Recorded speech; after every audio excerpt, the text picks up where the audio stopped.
Assalamualaikum warahmatullahi wabarakatuh.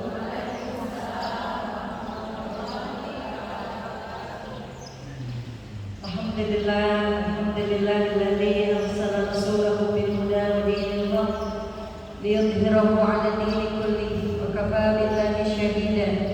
Asyhadu an la ilaha illallah wa asyhadu anna Muhammadan 'abduhu wa rasuluh la nabiyya ba'dahu. Alhamdulillah, puji syukur kehadiran Allah Subhanahu wa taala. Meskipun hari ini kita diguyur rahmat dari Allah Subhanahu wa taala sejak subuh tadi sudah hujan besar. Alhamdulillah ada sebagian jamaah yang istiqomah hadir. Ini adalah kenikmatan yang patut kita syukuri kepada Allah Subhanahu wa taala. Artinya kita diberikan kekuatan iman dan Islam meskipun kondisi hujan, Allah tetap memberikan kita kekuatan dan hidayahnya untuk melangkahkan kaki ke majelis yang mulia ini insyaallah. Jazakumullah khair kepada Baros sebagai pengatur acara. Masya Allah, luar biasa, tabarakallah. Baru pertama kali membawakan acara tapi sudah seperti da'iyah ya. Masya Allah, ini kandidat nanti yang menggantikan saya. Mudah-mudahan Allah berkenan memberikan kemampuan, kekuatan ya. Karena memang dakwah di masyarakat ini sangat butuh banyak orang. Di mana-mana masyarakat membutuhkan para dai yang siap membina dimanapun berada. Jadi tetap semangat semuanya, memantaskan diri untuk terus insya Allah disiapkan untuk diterjunkan langsung ke masyarakat. Jazakumullah khair kepada para pengurus yang telah setia menyiapkan acara kita. Insya Allah pahalanya sama dengan yang mengisi, sama dengan yang hadir, luar biasa. Semakin banyak yang hadir, semakin banyak pahalanya di pengurus ya. Insya Allah. Juga kepada tim sholawat, jazakumullah khair yang tetap hadir. Ini sedikit ya. Banyak yang izin, banyak yang izin. Sakit, hujan. Insya Allah. Ya, tidak mengurangi semangat kita pagi hari ini ya. Sedikit banyak kita tetap semangat untuk thalabul ilmi. Sedikit banyak nilainya di hadapan Allah tetap sama. Saya pun bicara di sini mau yang hadir banyak, mau yang hadir sedikit, tetap nilainya sama di mata Allah Subhanahu wa taala. Allah Subhanahu wa taala berfirman di dalam Al-Qur'an, janganlah engkau berprasangka atau menyangka kita akan masuk surga kecuali Allah akan menimpakan kepada kita 3 jenis cobaan. Cobaannya bermula dari yang dinamakan as-sarra. As-sarra itu adalah ujian-ujian kecil. Kalau ibarat hujan adalah hujan gerimis. Apakah ketika hujan gerimis kita masih tetap hadir ta'lim atau tidak?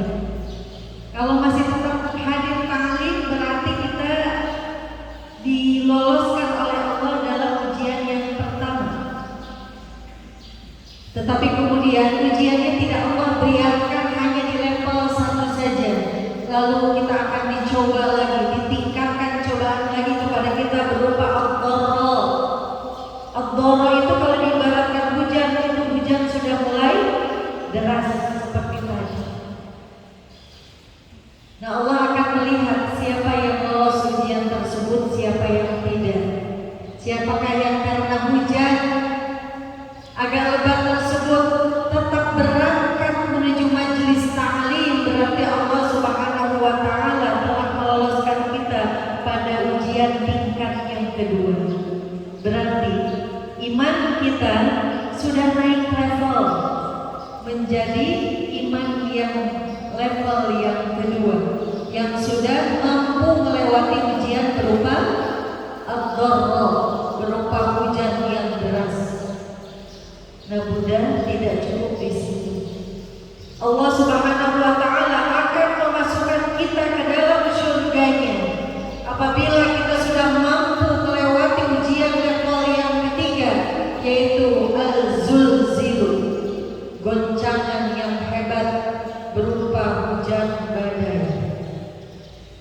Siapakah yang akan tetap istiqomah di tengah hujan badai yang rata-rata akan menyurutkan sebagian besar orang-orang yang beriman.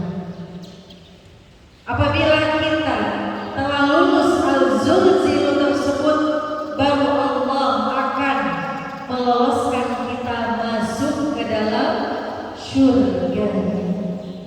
Jadi kalau misalnya suatu saat kita mengalami musibah, ujian yang membuat kita surut dalam ta'lim, surut dalam jalan dakwah, surut dalam beribadah, artinya keimanan kita sudah bisa ditakar. Apakah kita termasuk orang-orang yang beriman yang dipantaskan oleh Allah dan memantaskan diri untuk masuk ke dalam surganya atau tidak? Nah, makanya kita harus sama-sama selalu saling memotivasi dengan teman-teman, ya. Tadi saya lihat di belakang saling angguk-anggukan, berarti tadi sudah kompakan ya. Saling menguatkan, saling mengingatkan ketika hujan, berangkat, ayo kita berangkat. Masya Allah. Berarti kita sama-sama saling amar ma'ruf nahi munkar untuk terus istiqomah hadir di sini. Nah, Bunda hadir di majelis taklim dalam kondisi hujan seperti tadi, dengan Bunda hadir di majelis taklim dalam kondisi cuaca yang cerah, akan berbeda nilainya di hadapan Allah Subhanahu wa Ta'ala. Berarti Bunda semuanya sudah berhasil melewati apa tadi namanya? Ad-dharra, ya, belum al-zulzil. Kalau di sini sudah hujan badai, petir menggelegar, baru namanya al-zulzil, ya. Kalau Bunda tetap hadir, semangat. Insya Allah tim pengurus saya, tim sholawat tetap akan hadir. Ya, bagaimanapun asalkan memang kondisi cuacanya tidak membahayakan jiwa. Kalau membahayakan jiwa itu lain ceritanya. Memang kita diperintahkan untuk menyelamatkan diri kita, itu lebih utama. Baik, mas semuanya sehat? Sehat? Katirisan? Tiris? Tapi tetap semangat ya, insya Allah. Hari ini kembali kita akan melanjutkan kajian kitab Tazkiyatun Nafs karya Imam Syekh Syahid Hawa. Hari ini kita akan kembali melanjutkan bagaimana supaya kita bisa menghadirkan khusyuk di dalam sholat kita. Sudah dibahas dalam beberapa kali pertemuan, karena ini adalah materi yang sangat penting. Karena sholat adalah ibadah utama kita. Karena sholat adalah ibadah yang paling besar pahalanya. Karena sholat adalah ibadah yang nanti akan pertama kali dihisab di yaumil akhir. Karena sholat yang benar akan menentukan diterimanya pahala ibadah-ibadah yang lain. Karena sholat adalah ibadah yang membedakan antara orang beriman dan orang kafir. Karena kehadiran kita dalam ibadah sholat yang akan menjadikan kita sebagai orang-orang muslim yang memiliki hati yang bersih. Karena kebersihan hati tersebut sangat berpengaruh terhadap ibadah kita secara keseluruhan. Karena itu penting sekali kita memahami bagaimana caranya supaya kita mampu hadir di dalam sholat kita, mampu khusyuk di dalam sholat kita. Inilah yang sudah beberapa minggu ini kita kaji bersama-sama.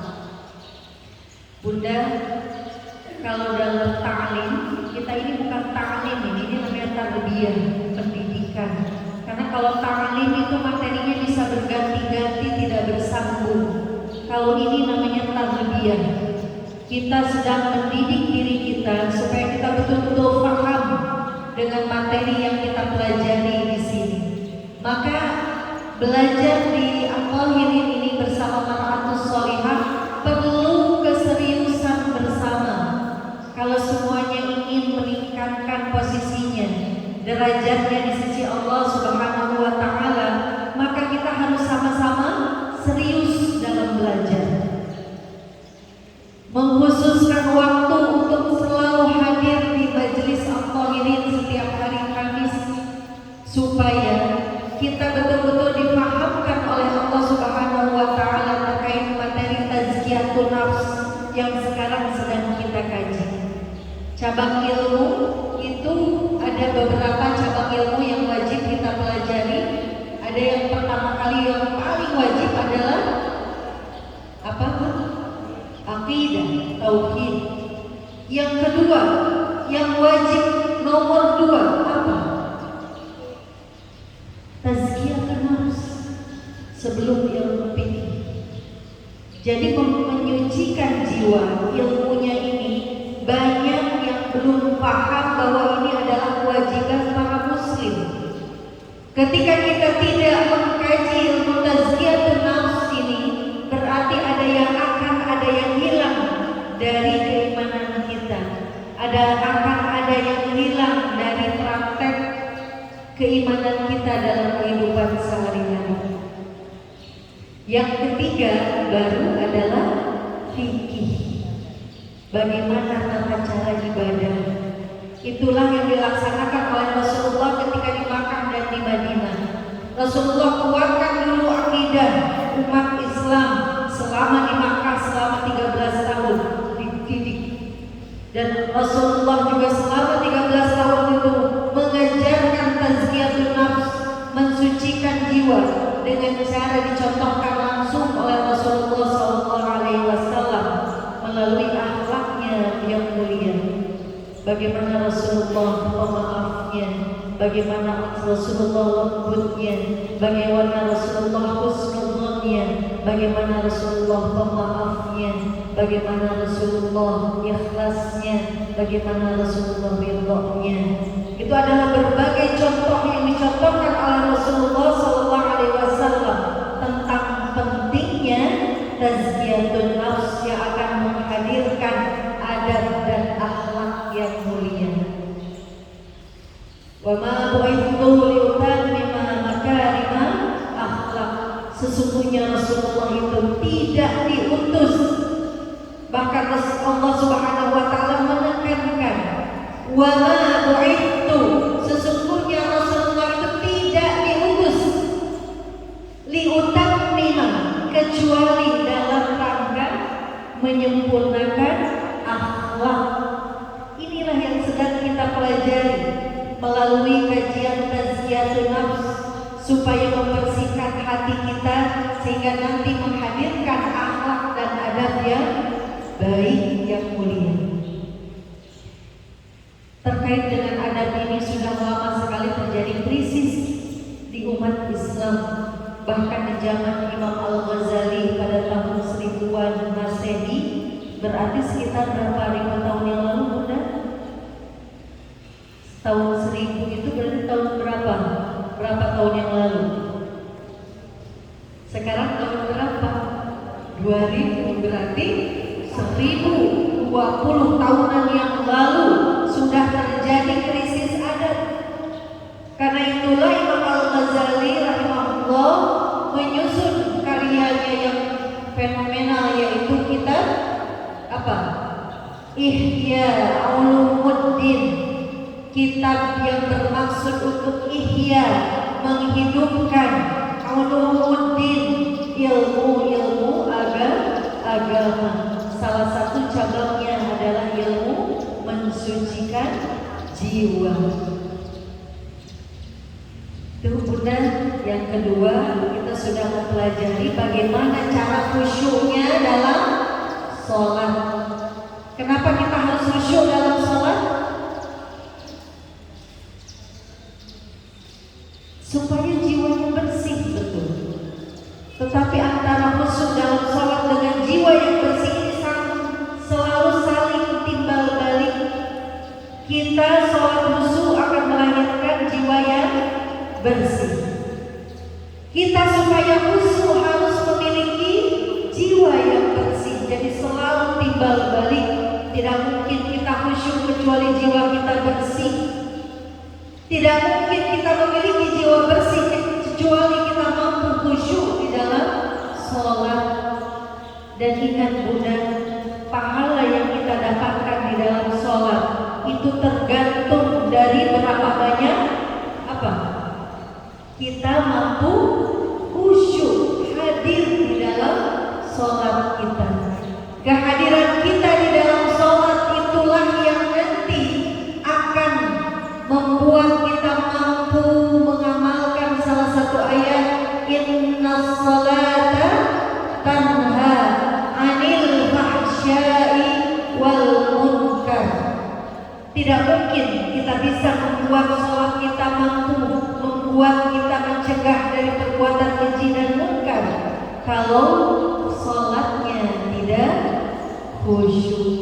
Jadi Masya Allah, ini penting sekali kita mempelajari ilmu khusyuk di dalam sholat yang insya Allah akan kita pelajari dalam kitab Tazkiyatun Nafs sampai selesai insya Allah. Dan kemudian saya akan melengkapi dengan apa? Ilmu fikihnya sedikit, yaitu dengan ilmu praktek gerakan sholatnya dan bacaan-bacaan sholatnya supaya afdal, ya, supaya sempurna ilmu yang kita dapatkan di majelis kita ini. Alhamdulillah mohon hadir ya. Hujannya banyak. Masya Allah, alhamdulillah. Ya, ulangi lagi sedikit apa yang bisa menghadirkan kita khusyuk dalam sholat. Yang pertama, hudurul qulub, menghadirkan hati ketika sholat harus hadir. Banyak godaan, singkirkan. Yang kedua, tafakkur, memahami apa? Bacaan dan gerakan sholat. Maka wajib bagi kita menghafalkan bacaan sholat dan artinya. Jadi jangan sampai kita sholat kemudian kita tidak mengerti apa yang sedang kita bacakan. Ini penting sekali. PR Bunda, kita tidak mungkin mempelajari semua cabang ilmu di Al-Qahirin ini. Ya, jadi Bunda silakan mengiringi kajian kita di sini dengan Bunda belajar di rumah menghafalkan arti dari bacaan sholat kita. PR, kalau PR tolong mujahadah betul-betul di rumah diagendakan waktu tertentu untuk menghafalkan makna dari bacaan sholat kita. Selanjutnya apa? Ta'zim. Ketika kita melaksanakan sholat harus tumbuh dalam hati kita apa? Rasa pengagungan kepada Allah Subhanahu wa Ta'ala. Dari mulai takbir yang pertama, kita singkirkan tidak ada lagi yang agung selain Allah Subhanahu wa Ta'ala. Selanjutnya, haibah. Apa haibah? Rasa takut kepada Allah Subhanahu wa Ta'ala. Allah yang maha kuasa, Allah yang maha memiliki segalanya, Allah yang maha keras dalam menetapkan hukumnya kepada umatnya. Allah memang Al-Latif, Allah Ar-Rahman, Allah Ar-Rahim, tetapi juga Allah Al-Jabbar, Allah Al-Qahhar, Allah yang maha keras siksaannya. Maka kita harus tumbuh dalam hati kita apa? Rasa takut, khauf. Ingat azab Allah Subhanahu wa Ta'ala sangat keras. Ingat azab kubur yang menanti kita apabila kita lalai dalam keimanan kita. Ingat nanti bagaimana hisab di yaumil akhir akan kita alami selama waktu yang sangat lama. Ribuan tahun kita akan antri, satu orang akan dihisab oleh Allah Subhanahu wa Ta'ala satu persatu. Tidak ada seorang pun yang akan luput dari hisabnya Allah Subhanahu wa Ta'ala. Bayangkan Bunda, pada hari itu kita dikumpulkan semua umat dari zamannya Nabi Adam sampai kiamat. Pada hari itu kita akan merasa takut luar biasa, sampai digambarkan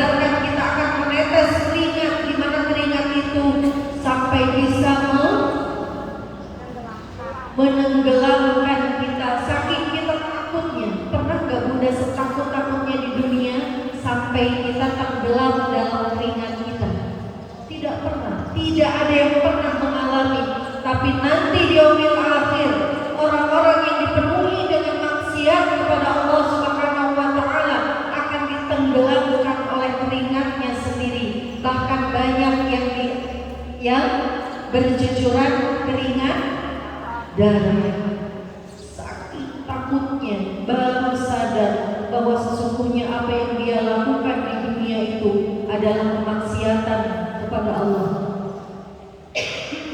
Subhanahu wa taala.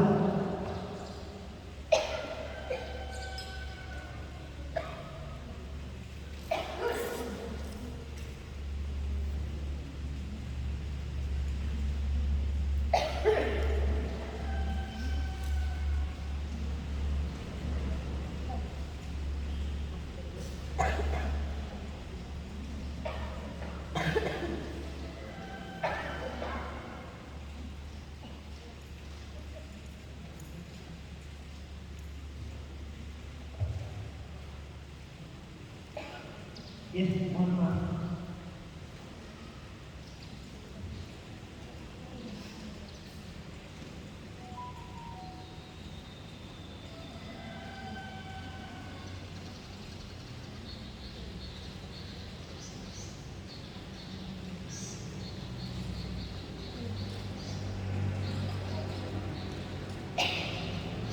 Alhamdulillah. Punten. Saking semangatnya ya, sampai batuk. Padahal saya nggak batuk.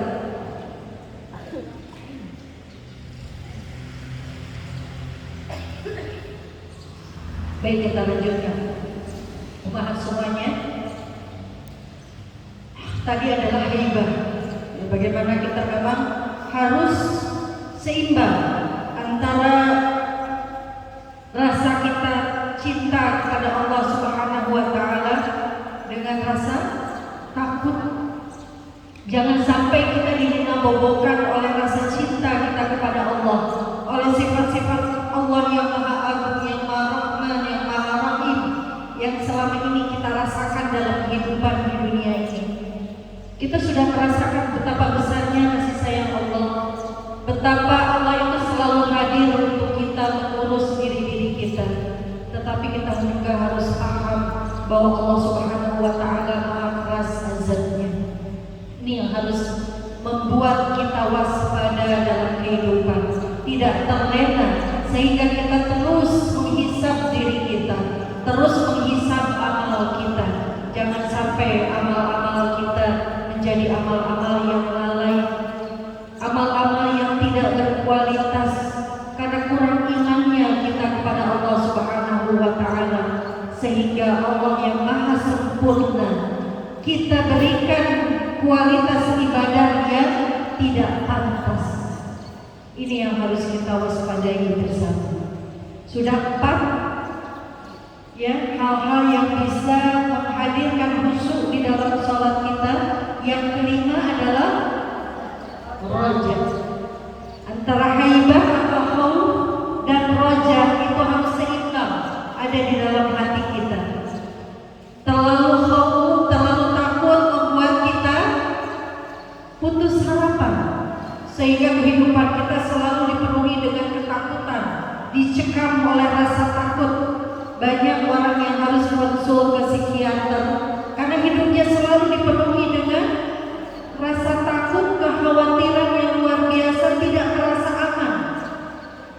Padahal ketika kita menyeimbangkan rasa khauf kita dengan roja kepada Allah Subhanahu wa taala, maka selesai sudah rasa khawatir di dalam diri kita. Maka kita akan senantiasa diliputi oleh rasa tenang dan bahagia bersama Allah Subhanahu wa taala. Sekarang kita akan membahas apa saja hal-hal yang bisa menumbuhkan roja di dalam hati kita, supaya ketika kita sholat seimbang yang ada di dalam hati kita. Di satu sisi kita betul-betul waspada dengan kualitas sholat kita, menghadirkan khusyuk supaya Allah berkenan menerima ibadah kita. Tapi di sisi lain kita harus menemukan roja. Roja itu adalah harapan.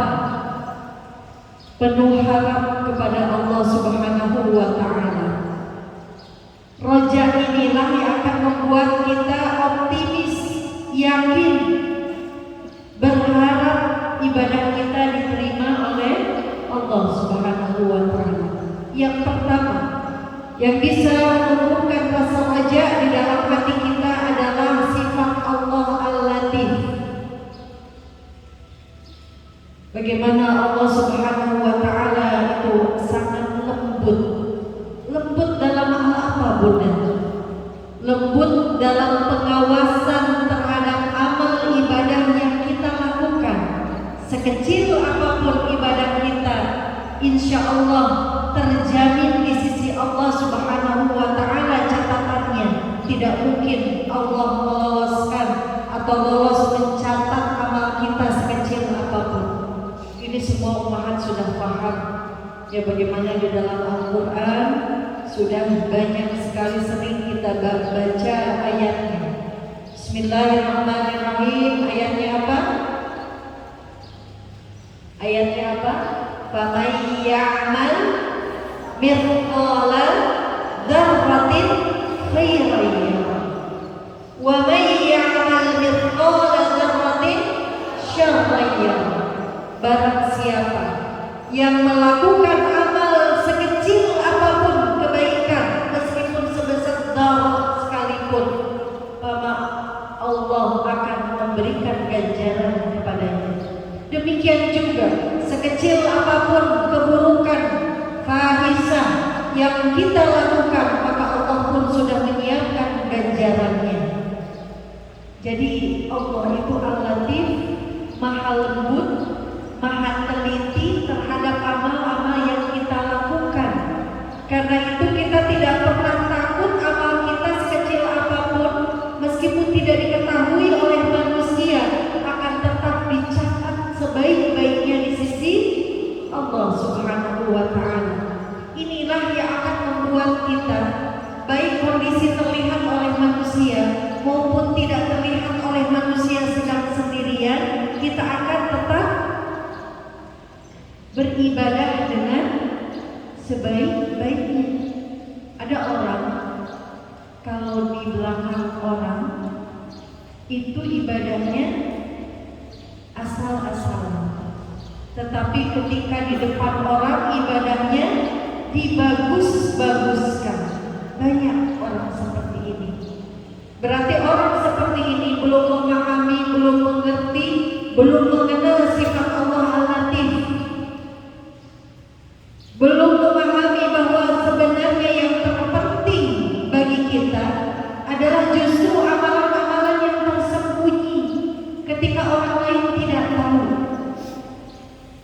Para ulama, para tabi'in, para sahabat itu sering sekali memiliki tabungan-tabungan amalan-amalan rahasia yang tidak diketahui oleh siapapun. Bahkan dikisahkan ada seorang bukan ulama, bukan tabi'in, tetapi orang biasa di zaman tabi'in. Beliau ini puasa Daud sepanjang hidupnya, sampai keluarganya bahkan istrinya tidak tahu bahwa dia telah berpuasa sepanjang hayatnya. Puasa Daud sepanjang hayatnya. Dia kalau pagi-pagi pura-pura bawa bekal sarapan, disiapkan oleh istrinya, dibawa sama dia kan dia akan dagang ke pasar.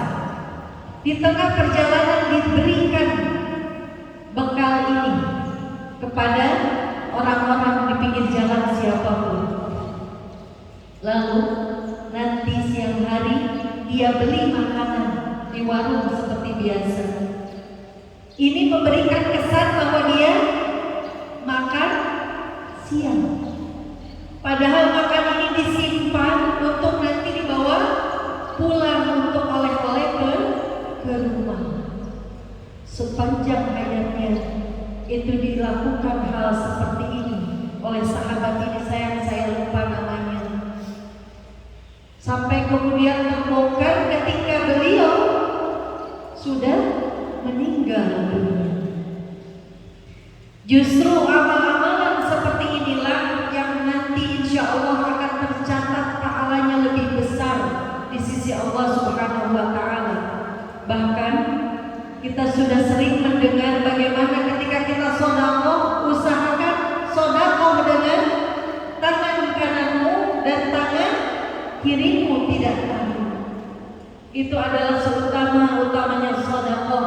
Maka dalam tradisi kita banyak yang ketika sedekah itu menutupi uang yang akan kita masukkan ke dalam kelompok. Nah, itu adalah utama dalam hal kita. Ada Imam Al-Basri bahkan ketika tilawah sendiri di tengah malam, kemudian ada keluarganya yang bangun atau tiba-tiba ada jamaahnya yang datang, lalu dia akan pura-pura tidur, telungkup di atas Qurannya, supaya merahasiakan bahwa pada saat itu beliau sedang tilawah. Bunda, segitunya para tabi'in, para sahabat, orang-orang solih, salafus solih di zaman-zaman terdahulu merahasiakan amal-amalnya. Maka kita harus memiliki apa tadi? Amal-amal rahasia yang insya Allah akan tetap tercatat sebaik-baiknya di sisi Allah. Justru inilah amal-amal yang nanti akan memiliki pahala yang besar di sisi Allah Subhanahu wa Ta'ala. Karena inilah amal-amal yang mendekati apa, Bun? Ikhlas di sisi Allah Subhanahu wa Ta'ala. Kalau kita melakukan amal yang sifatnya syiar seperti sekarang, ini sangat rentan sekali terhadap apa? Sifat riya, ujub, tsumma, sombong. Karena kita sering sekali di dalam hati kita muncul apa? Rasa ujub, ingin dinilai orang, merasa ingin diperhatikan orang, ingin dipuji orang, karena itulah sifat manusia. Jadi yang pertama harus dihadirkan di dalam hati kita untuk menghadirkan roja adalah keimanan kita terhadap sifat Allah. Allah lah Al-Latif, Allah lah yang maha mencatat setiap amal-amal kita, karena dia selain Al-Latif, dialah Al-Muhaimin, maha memelihara setiap amal dari hamba-hambanya. Allah Al-Latif karena Allah lah yang maha mengetahui setiap kebutuhan kita. Allah yang maha mengetahui setiap kebutuhan kita. Tidak akan pernah terlewat sedikit pun kebutuhan kita yang tidak dicukupi oleh Allah. Kebutuhan pun. Kita butuh apa dalam kehidupan ini? Yang pertama, yang tidak mungkin ditunda, butuh apa? Ya, makan bisa ditunda nggak, Bun? Bisa. Yang nggak bisa ditunda apa? Nafas. Tiap hari kita harus nafas, bahkan tiap detik harus nafas. Sedetik saja Allah lengah untuk membuat paru-paru kita bergerak memompa udara. Kemudian organ tubuh kita tidak mengalirkan udara, tenggorokan tersumbat. Tadi saya sempat batuk karena sempat keselak. Itu saja kita hadapi, sebentar saja kita bisa dalam hitungan detik kita akan meninggal dunia. Tapi Allah Al-Latif, Allah maha mengetahui kebutuhan kita. Maka Allah pastikan oksigen selalu tercukupi untuk kebutuhan kita. Dialah Allah yang setiap hari kullu yaumin huwa fi sya'n, selalu berada dalam kesibukan mengurus hambanya, tidak pernah tidur, la ta'khudhu sinatun wa la naum, yang tidak pernah lupa dan tidak pernah tidur, selalu mengurus hambanya. Coba siapa lagi yang lebih cinta kepada kita selain Allah Subhanahu wa Ta'ala? Tapi kita sering tidak membalas cintanya Allah Subhanahu wa Ta'ala. Allah Al-Latif. Lalu mana siapa lagi yang pantas kita harapkan, yang pantas kita titipkan roja kita selain kepada Allah Subhanahu wa Ta'ala? Tidak ada yang lain, hanya kepada Allah saja kita berharap.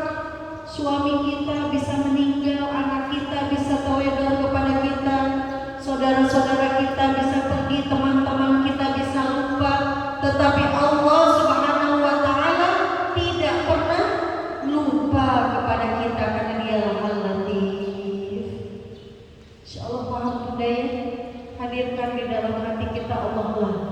yang paling tahu kebutuhan kita. Allah lah yang senantiasa mencukupi kebutuhan kita.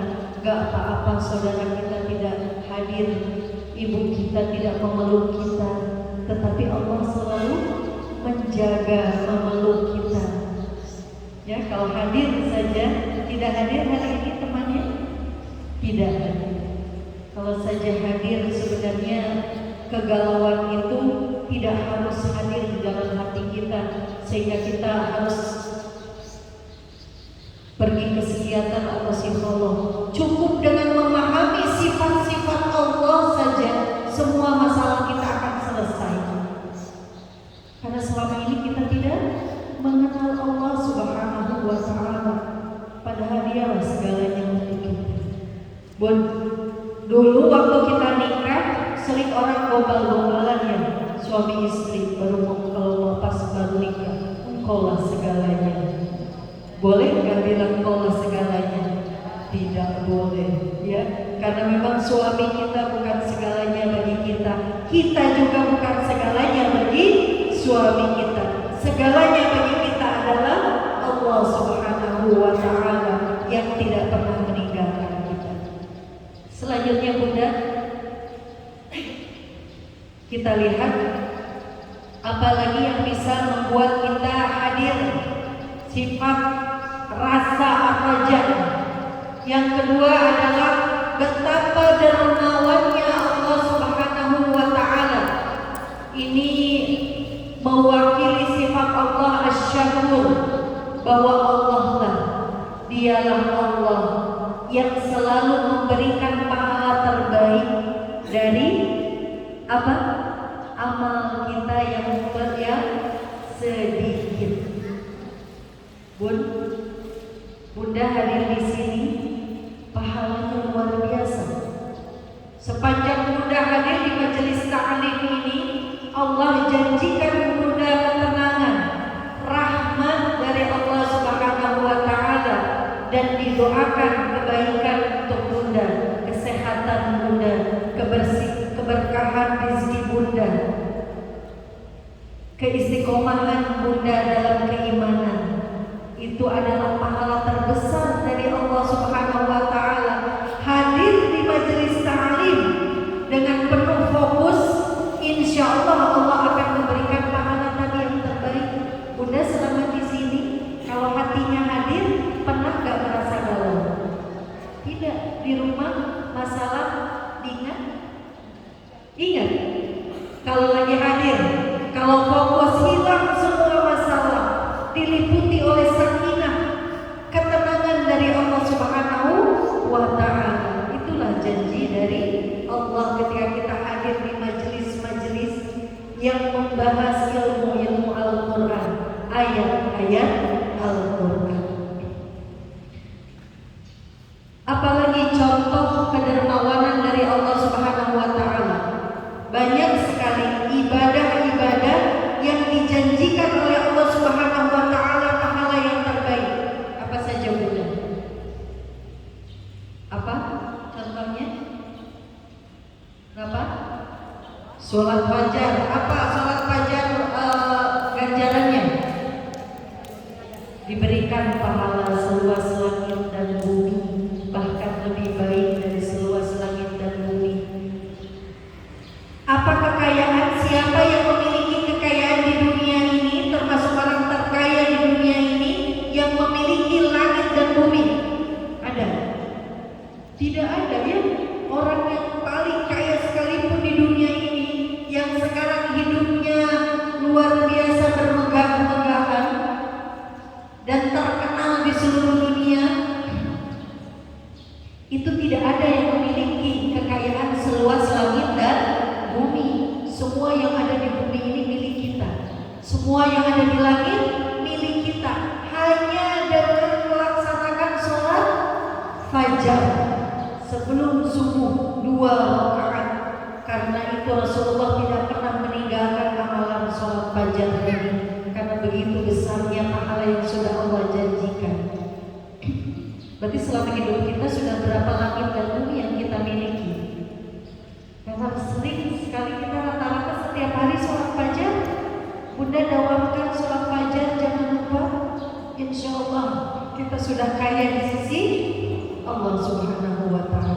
Yaitulah potret kedermawanan Allah. Bun, kalau kita berniat buruk nih kepada orang, pernah nggak Bunda berniat buruk? Mau main ke rumah teman karena lagi kesel mau curhat, tapi curhatnya ngomongin orang si ini nih. Ya aku tuh lagi kesel sama si ini, mau dicurhatin sama teman, itu buruk nggak Bun? Buruk. Ketika kita berniat ingin curhat kepada teman itu, sudah dinilai belum? Dosa? Sudah dicatat belum dosanya sama Allah? Belum, karena baru niat. Lalu niat itu digagalkan oleh kita, tidak jadi dilakukan karena kita mikir nggak boleh kan, itu ghibah, dilarang oleh Allah. Ketika kita menggagalkan niat kita untuk melakukan kemaksiatan, pada saat itu kita diberikan satu kebaikan, satu pahala yang sempurna oleh Allah Subhanahu wa Ta'ala. Padahal satu kebaikan itu dinilai satu gunung Uhud. Coba Allah itu luar biasa. Kalau amal baik baru diniatkan saja sudah berpahala, satu kebaikan sempurna baru diniatkan. Duh, saya ingin sedekah, ingin mensedekahkan karpet di sini mau diganti, tapi beneran bukan asal-asalan, tapi tidak jadi pada Allah. Itu nilai catatan amalnya sudah sempurna di sisi Allah, padahal belum jadi. Tapi kalau sudah jadi, maka Allah akan lipat gandakan menjadi 10 kebaikan, 100 kebaikan, 700 kebaikan, bahkan sampai tidak terhingga kalau kita melaksanakannya dengan ikhlas lillahi ta'ala. Potret kedermawanan Allah. Ketika kita sudah paham bahwa Allah itu dermawan, maka akan timbul apa? Tadi sifat apa dalam hati kita? Roja, penuh harap selalu kepada Allah, yakin bahwa Allah itu maha pemurah. Nah, yang ketiga, supaya sifat roja ini bisa ada di dalam hati kita, yang ketiga adalah kita harus yakin dengan keluasan rahmatnya Allah Subhanahu wa Ta'ala. Yakin dengan keluasan rahmat dari Allah Subhanahu wa Ta'ala. Bun, kita disayang sama keluarga kita, orang tua kita sangat menyayangi kita. Ya, luar biasa, apalagi ibu itu sampai kita setua ini, ibu itu kalau kita ada apa-apa pasti tetap khawatir. Kita jarang nelfon, tapi ibu sering nelfon. Sebagaimana kita memperlakukan anak-anak kita itu sudah tua seperti itu. Suami kita sayang sama kita, sayang. Kita sayang sama suami kita, luar biasa. Seorang istri itu yang penting suami dan anak-anaknya tercukupi kebutuhannya. Biasanya kalau kita menomor duakan kebutuhan kita, betul ya Bu? Kalau pergi ke pasar, rata-rata yang dibeli apa? Kebutuhan suami dan anak-anak. Sampai kita sering lupa. Kita pergi belanja tapi kita lupa beli buat diri kita. Sering gak seperti itu? Sering. Itu potret bentuk kasih sayang seorang ibu kepada anak dan suaminya. Bun, ternyata kasih sayang ini hanya sebagian kecil saja dari kasih sayang yang sudah Allah turunkan kepada kita. Bila dibandingkan itu dalam hadis ibarat satu bagian yang baru Allah turunkan di dunia ini, dan 99 bagiannya Allah simpan untuk di akhirat. Coba Bun bayangkan rahmat Allah, kasih sayang Allah yang dijanjikan kepada kita untuk di mana? Di akhirat nanti. Bayangkan kenikmatan yang akan kita dapatkan nanti di yaumil akhir. Bayangkan indahnya surga meskipun tidak akan pernah bisa terbayangkan. Keimanan kita terhadap luasnya rahmat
sudah sangat rindu kepada Allah Subhanahu wa taala.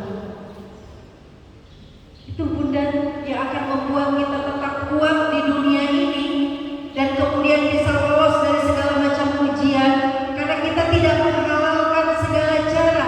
Karena yang diingat oleh kita hanya apa? Hanya kehidupan kita nanti di akhirat. Percuma kita di dunia ini senang, dicukupi segala macamnya kalau menghalalkan segala cara dan berbuat maksiat kepada Allah Subhanahu wa taala. Itulah insya Allah yang akan menguatkan kita, dibayangkan nanti bagaimana rahmat Allah yaumil akhir itu akan sangat besar diberikan kepada kita. Nikmat surga itu bahkan tidak pernah terlintas di pikiran kita. Indahnya, megahnya, besarnya, luasnya, sampai kemudian digambarkan apapun yang kita inginkan akan diberikan nanti di surga. Bun, pernah gak di dunia ini berhayal pengen apa? Pernah ya pasti.